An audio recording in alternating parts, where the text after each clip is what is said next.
শিক্ষক মহাশয়, সহকারী শিক্ষক শিক্ষিকাগণ, আমার স্নেহের ছোট ছোট শিক্ষার্থী ভাই বোন ও অভিভাবক অভিভাবিকাগণ এবং অন্যান্য দর্শক ও শ্রোতা মণ্ডলী, সকলকে আমার আন্তরিক অভিনন্দন ও মোবারকবাদ।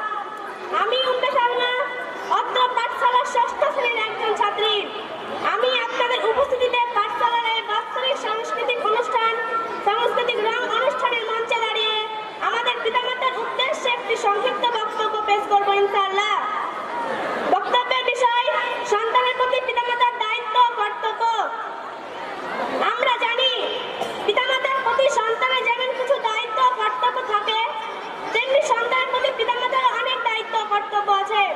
তাই এখানে যে সমস্ত মা বাবারা উপস্থিত আছেন, আপনাদের সন্তানকে কিভাবে মানুষ করবেন, তাদের প্রতি আপনাদের কি কি করণীয়, সেগুলি আমি খুব সংক্ষিপ্তভাবে আপনার সামনে তুলে ধরছি। পিতামাতা আপনারা হলেন আমাদের প্রথম শিক্ষক, তারপরে বিদ্যালয়ে যারা আমাদের শিক্ষা দেন তারা আমাদের পরবর্তী শিক্ষক।